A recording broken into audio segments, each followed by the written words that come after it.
reading, we are finally moving on from theme. We are now transitioning into non-fiction again.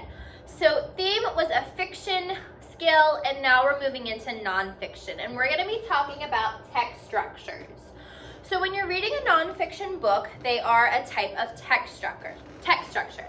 And the one that we're going to focus on today is description. So what is a description text feature? It provides details or characteristics about a topic. A lot of books are description. It's when you're reading a book and it's literally describing something to you. So maybe you're reading a book about the ocean and it tells you about all the different creatures in the ocean, everything about it, what it's composed of, the different layers of the ocean. That would be description because it's telling you characteristics or details about the ocean. So a cool thing about text structures is that a lot of times there's clue words or words that help you to figure out what type of text structure you're working with.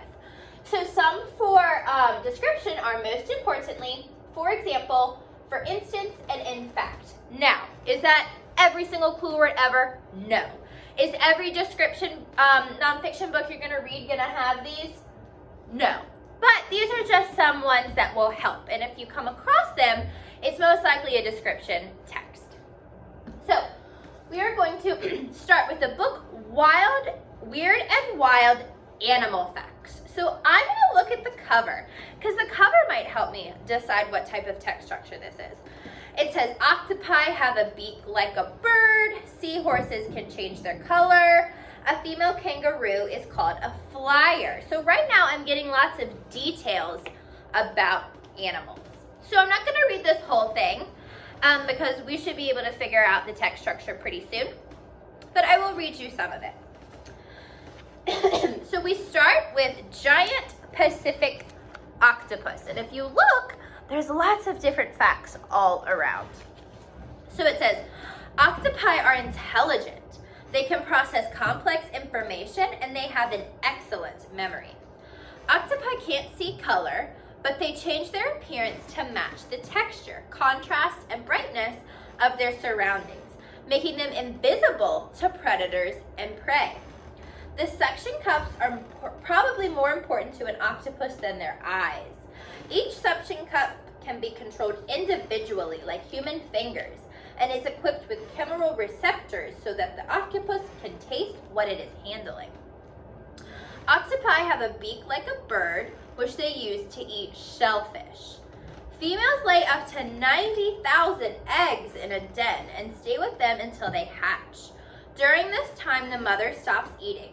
She dies soon after the eggs hatch. So I haven't found any clue words yet, but that's okay because I need to go back to my purpose, and it tells me it provides details or characteristics about a topic. So my topic is octopus, and I am definitely getting characteristics about them. So I think this is going to be description. I'm going to read one more page just to be sure. So now we're talking about giraffes. So a giraffe can clean its ears with its 21-inch tongue. That's longer than a loaf of bread. A giraffe's tongue is black. Giraffes can grow up to 18 feet tall, making them the tallest land mammals in the world. Giraffe spots are unique to each animal, just like human fingerprints.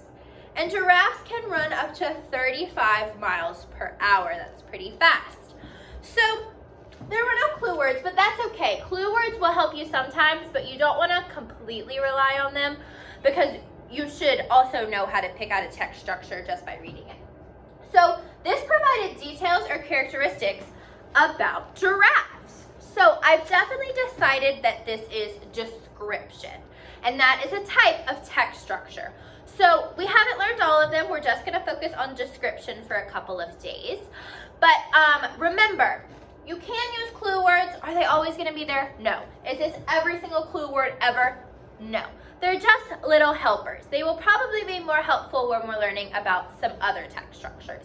But for description, you just need to remember that if you're reading something and it's describing something or giving you characteristics, it's going to be description.